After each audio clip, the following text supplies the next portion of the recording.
स्पर्धा परीक्षा smart bit या यूट्यूब चॅनलवर आपण सर्वांचं सहर्ष स्वागत। आज आपण शिक्षणशास्त्र या विषयावरील शैक्षणिक आयोग या घटकावरील काही महत्त्वपूर्ण प्रश्न अभ्यासणार आहोत। तर चला बघूया आजचे प्रश्न। आजचा पहिला प्रश्न आहे, विद्यापीठ शिक्षण आयोगाची स्थापना कधी झाली? पर्याय पहिला आहे 4 नोव्हेंबर 1948, पर्याय दुसरा आहे 4 नोव्हेंबर 1950, पर्याय तिसरा 4 नोव्हेंबर 1940, पर्याय चौथा 4 नोव्हेंबर 1961। वरील प्रश्नांचे योग्य उत्तर आहे पर्याय क्रमांक 1 म्हणजे 4 नोव्हेंबर 1948 ला विद्यापीठ शिक्षण आयोगाची स्थापना झाली। यालाच राधाकृष्णन आयोग असं सुद्धा म्हटलं जाते। बघूया प्रश्न दुसरा, विद्यापीठ शिक्षण आयोगाचे अध्यक्ष कोण होते? पर्याय पहिला डॉक्टर सर्वपल्ली राधाकृष्णन, पर्याय दुसरा डॉक्टर निर्मल कुमार, पर्याय तिसरा डॉक्टर मुदलियार, पर्याय चौथा डॉक्टर कोठारी। या प्रश्नाचे योग्य उत्तर आहे पर्याय क्रमांक 1 डॉक्टर सर्वपल्ली राधाकृष्णन हे विद्यापीठ शिक्षण आयोगाचे अध्यक्ष होते। म्हणूनच विद्यापीठ शिक्षण आयोगाला राधाकृष्णन आयोग असं सुद्धा म्हटलं जाते। बघूया पुढचा प्रश्न, विद्यापीठ शिक्षण आयोगामध्ये एकूण किती सदस्य होते? पर्याय पहिला 10 सदस्य, पर्याय दुसरा 15 सदस्य, पर्याय तिसरा 5 सदस्य, पर्याय चौथा 7 सदस्य। या प्रश्नाचे योग्य उत्तर आहे पर्याय क्रमांक 1 10 सदस्य। विद्यापीठ शिक्षण आयोग जेव्हा गठीत करण्यात आला तेव्हा या आयोगामध्ये एकूण 10 सदस्य होते। पाहूया पुढचा प्रश्न, विद्यापीठ शिक्षण आयोगाचे सचिव कोण होते? श्री निर्मल कुमार सिद्धांता, पर्याय 2 प्राचार्य एन बसू, पर्याय 3 डॉक्टर SMS चारी, पर्याय 4 श्री J.P. नाईक। तर या प्रश्नाचे योग्य उत्तर आहे पर्याय क्रमांक 1 श्री निर्मल कुमार सिद्धांता हे विद्यापीठ शिक्षण आयोगाचे सचिव होते। पाहूया पुढचा प्रश्न, प्रश्न क्रमांक 5, माध्यमिक शिक्षण आयोगाची स्थापना कधी झाली? ज्या आयोगाला आपण मुदलियार आयोग म्हणतो तोच आयोग माध्यमिक शिक्षण आयोग म्हणून सुद्धा ओळखला जातो। तर याचं योग्य उत्तर आहे पर्याय क्रमांक पहिला 23 सप्टेंबर 1948, पर्याय क्रमांक 2 23 सप्टेंबर 1952, पर्याय क्रमांक 3 23 सप्टेंबर 1940, पर्याय क्रमांक 4 23 सप्टेंबर 1961। वरील पर्यायापैकी योग्य पर्याय आहे पर्याय क्रमांक 2 23 सप्टेंबर 1952 या रोजी माध्यमिक शिक्षण आयोगाची स्थापना झाली। हा आयोग डॉक्टर मुदलियार यांच्या अध्यक्षतेखाली नेमण्यात आला, त्यामुळे या आयोगाला माध्यमिक शिक्षण आयोग असंही म्हटले जाते। पाहूया पुढचा प्रश्न, माध्यमिक शिक्षण आयोगाचे अध्यक्ष कोण होते? पर्याय पहिला डॉक्टर सर्वपल्ली राधाकृष्णन, पर्याय दुसरा डॉक्टर निर्मल कुमार, पर्याय तिसरा डॉक्टर A लक्ष्मणस्वामी मुदलियार, पर्याय 4 डॉक्टर कोठारी। या प्रश्नाचे योग्य उत्तर आहे पर्याय क्रमांक 3 डॉक्टर A लक्ष्मणस्वामी मुदलियार हे माध्यमिक शिक्षण आयोगाचे अध्यक्ष होते। बघूया पुढचा प्रश्न, माध्यमिक शिक्षण आयोगामध्ये एकूण किती सदस्य होते?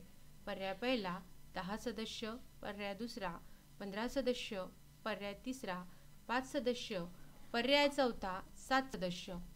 या प्रश्नाचे योग्य उत्तर आहे पर्याय 1 या आयोगामध्ये एकूण 10 सदस्य होते। पुढचा प्रश्न पाहूया, माध्यमिक शिक्षण आयोगाचे सचिव कोण होते? पर्याय पहिला श्री निर्मल कुमार सिद्धांता, पर्याय दुसरा प्राचार्य AN बसू, पर्याय तिसरा डॉक्टर SMS चारी, पर्याय चौथा श्री J.P. नाईक। वरील पर्यायापैकी योग्य पर्याय आहे पर्याय क्रमांक 2 प्राचार्य AN बसू हे माध्यमिक शिक्षण आयोगाचे सचिव होते। बघूया पुढचा प्रश्न, भारतीय शिक्षण आयोगाचीच म्हणजे ज्याला कोठारी आयोग म्हटलं जाते त्या आयोगाची स्थापना कधी झाली? पर्याय क्रमांक 1 14 नोव्हेंबर 1948, पर्याय 2 4 जुलै 1950, पर्याय 3 14 जुलै 1964, पर्याय 4 4 नोव्हेंबर 1961। वरील पर्यायापैकी योग्य उत्तर आहे पर्याय क्रमांक 3 14 जुलै 1964 रोजी भारतीय शिक्षण आयोग म्हणजेच कोठारी आयोगाची स्थापना झाली। हा प्रश्न TET, टेट, CTET, त्यानंतर सेट एक्झाम, नेट एक्झाम यासारख्या एक्झाममध्ये वारंवार विचारला गेलेला आहे. त्यामुळे हा प्रश्न अतिमहत्त्वपूर्ण ठरतो. बघूया पुढचा प्रश्न. भारतीय शिक्षण आयोगाचे अध्यक्ष कोण होते?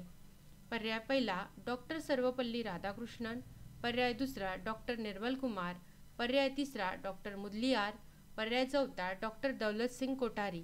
वरील पर्यायापैकी योग्य पर्याय आहे पर्याय क्रमांक 4, डॉक्टर दौलतसिंग कोठारी हे भारतीय शिक्षण आयोगाचे अध्यक्ष होते, जो आयोग 1964 मध्ये गठीत केला गेला होता. त्यानंतर बघूया पुढचा प्रश्न.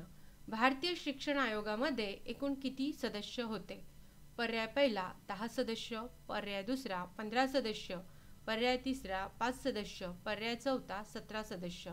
वरील पर्यायापैकी योग्य उत्तर आहे पर्याय क्रमांक 4, एकूण 17 सदस्य भारतीय शिक्षण आयोगामध्ये होते. बघूया पुढचा प्रश्न. भारतीय शिक्षण आयोगाचे सचिव कोण होते?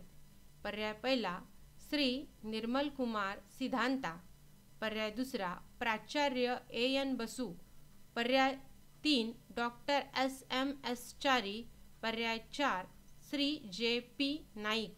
वरील पर्यायांपैकी योग्य उत्तर आहे पर्याय क्रमांक 4, श्री JP नाईक हे भारतीय शिक्षण आयोगाचे म्हणजे कोठारी आयोगाचे सचिव होते. बघूया पुढचा प्रश्न. भारताचे भवितव्य येथील वर्गखोल्यांमधून घडवले जात आहे हे कोणत्या आयोगाच्या अहवालातील प्रथम वाक्य आहे? पर्याय क्रमांक पहिला विद्यापीठ आयोग, पर्याय क्रमांक 2 सॅडलर आयोग, पर्याय क्रमांक 3 कोठारी आयोग, पर्याय क्रमांक 4 मुदलियार आयोग. तर वरील पर्यायापैकी या प्रश्नाचे उत्तर आहे कोठारी आयोग, ज्याला भारतीय शिक्षण आयोग म्हटलं जाते. या भारतीय शिक्षण आयोगाचा जो अहवाल लिहिला गेला होता त्या अहवालाची जे प्रथम वाक्य होतं ते प्रथम वाक्य म्हणजे भारताचे भवितव्य येथील वर्गखोल्यांमधून घडवले जात आहे हे होते. बघूया पुढचा प्रश्न. माध्यमिक स्तरावर गणित आणि विज्ञान हे 2 विषय सक्तीचे असावेत अशी शिफारस कोणत्या आयोगामध्ये केलेली आहे? पर्याय क्रमांक 1 विद्यापीठ आयोग, पर्याय क्रमांक 2 सॅडलर आयोग, पर्याय क्रमांक 3 कोठारी आयोग, पर्याय क्रमांक 4 मुदलियार आयोग. वरील पर्यायापैकी योग्य पर्याय आहे पर्याय क्रमांक 3, कोठारी आयोगामध्ये माध्यमिक स्तरावर गणित आणि विज्ञान हे 2 विषय सक्तीचे असावे अशी शिफारस केलेली आहे. बघूया यानंतरचा प्रश्न. माध्यमिक शिक्षणाच्या समस्या विचारात घेऊन संपूर्ण देशासाठी समान माध्यमिक शिक्षण प्रणाली तयार करणे हे उद्दिष्ट कोणत्या आयोगाचे होते? पर्याय क्रमांक 1 विद्यापीठ आयोग, पर्याय क्रमांक 2 सॅडलर आयोग, पर्याय क्रमांक 3 कोठारी आयोग, पर्याय क्रमांक 4 मुदलियार आयोग. वरील पर्यायापैकी योग्य पर्याय आहे पर्याय क्रमांक 4 म्हणजेच मुदलियार आयोग. या मुदलियार आयोगामध्ये माध्यमिक शिक्षणाच्या समस्या विचारात घेऊन संपूर्ण देशासाठी समान माध्यमिक शिक्षण प्रणाली तयार करणे हे उद्दिष्ट होते. या ठिकाणी आपले महत्त्वपूर्ण प्रश्न संपलेले आहे.